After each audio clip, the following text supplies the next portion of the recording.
Hello, today we'll be going through about quadratic functions. So, I'm sure you've seen quadratic functions and I'm sure that you're familiar with the form ax squared plus bx plus c. But with this form, we can actually complete the square, and you'll be left with something called the vertex form. So this entire video will be discussing about the vertex form. No, that's not what I want to do. This entire video will be discussing about the vertex form and everything to know about it. So firstly, we will look at the most basic of basic quadratic functions. And this would be right here. So you probably can guess this is just f of x equals to x squared. This is simply f of x equal to x squared. So remember to add your labels and add your origin. So this would be a simple f of x equals to x squared. But for the sake of learning, let's look at it in the form of the vertex form. So this would be 1 x minus 0 squared plus 0. 1 x minus 0 squared plus 0. So before we look at A, we'll be looking at P and Q. So what do you notice about P and Q?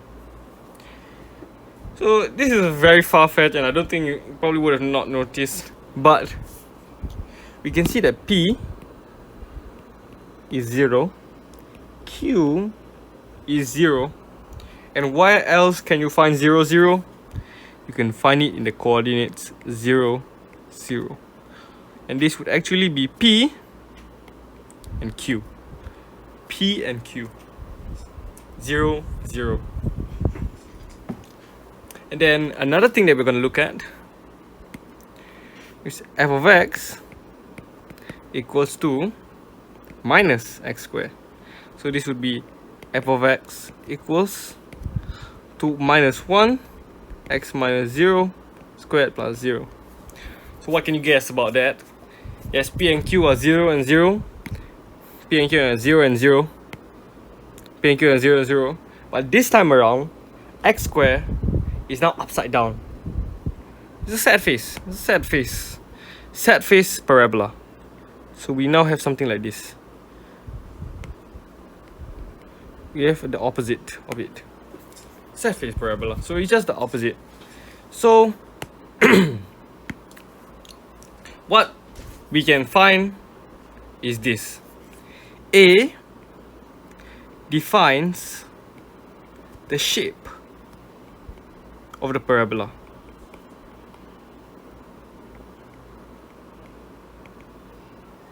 A defines the shape of the parabola.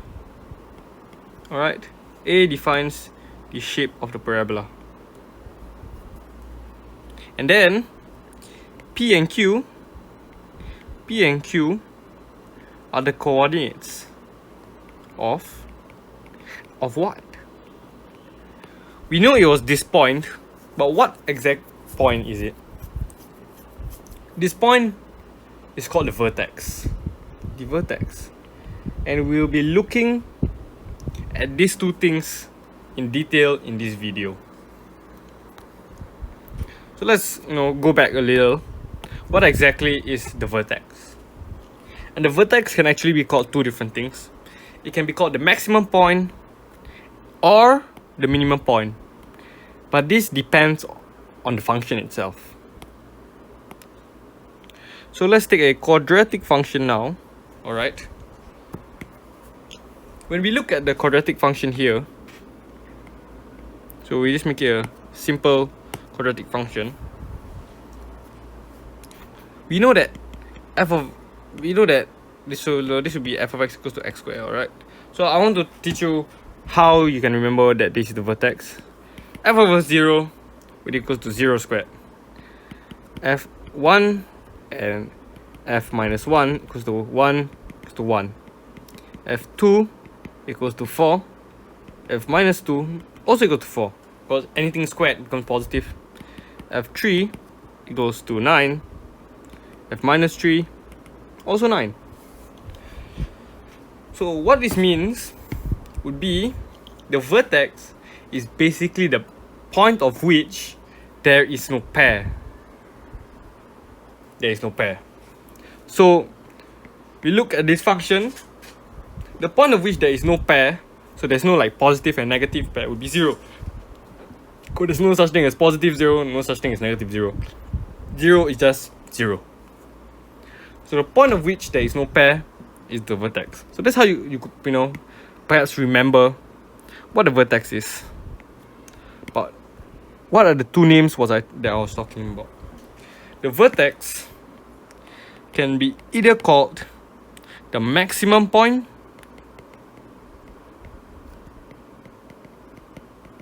or the minimum point.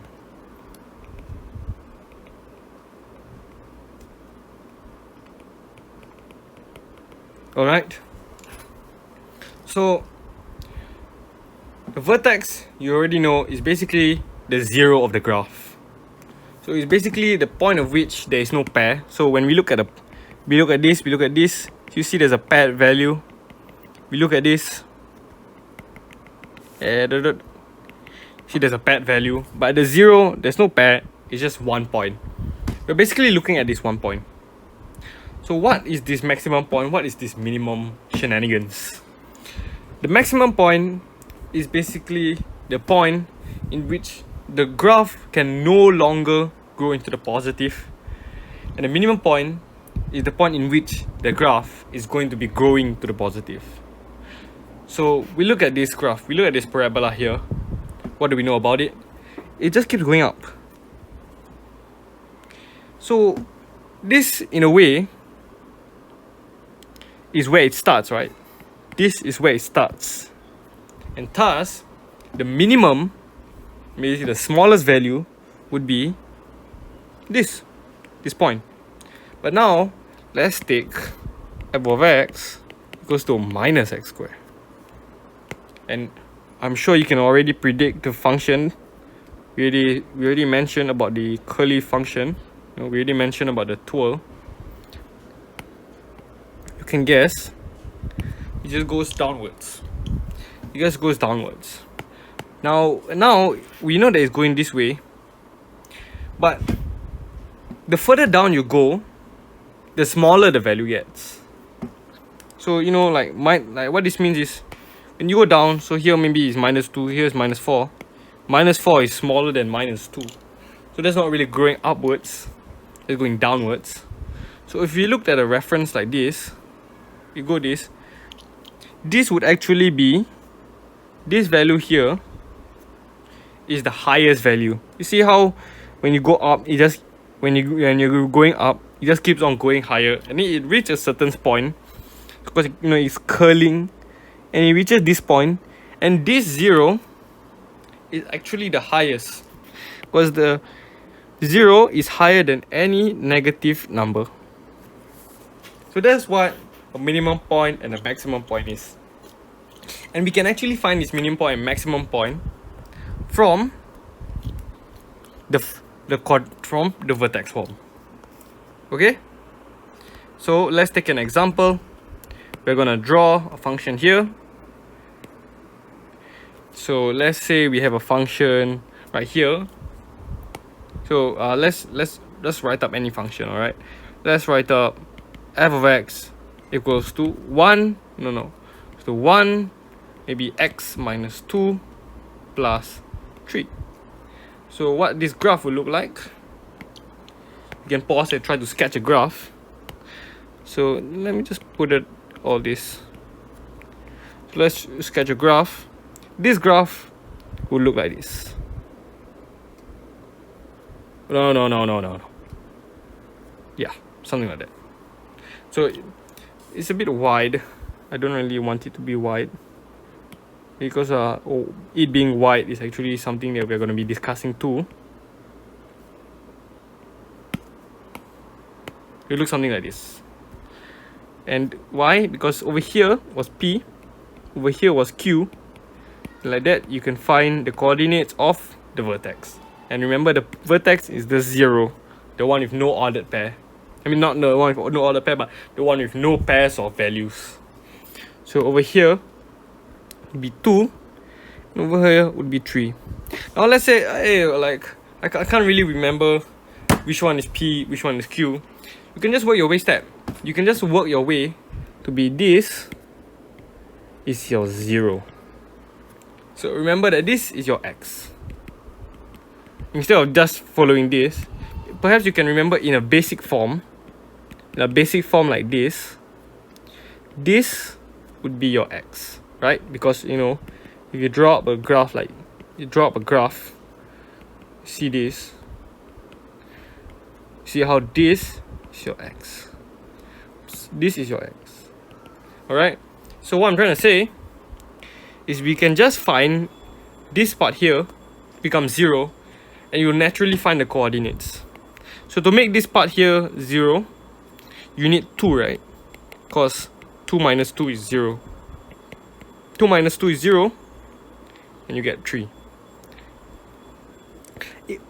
So I'll be teaching about stretching, and I'll be teaching about not stretching but shifting.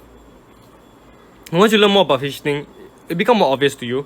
But from here, just know that you can find the vertex directly just by plotting in, so that you can find the 0 of it. You see, so you want this to become 0, and to make it 0, you need x equals 2. And when you plot it in, you are left with y equals 3. And there you have it, y equals 3 and x equals 2. Alright?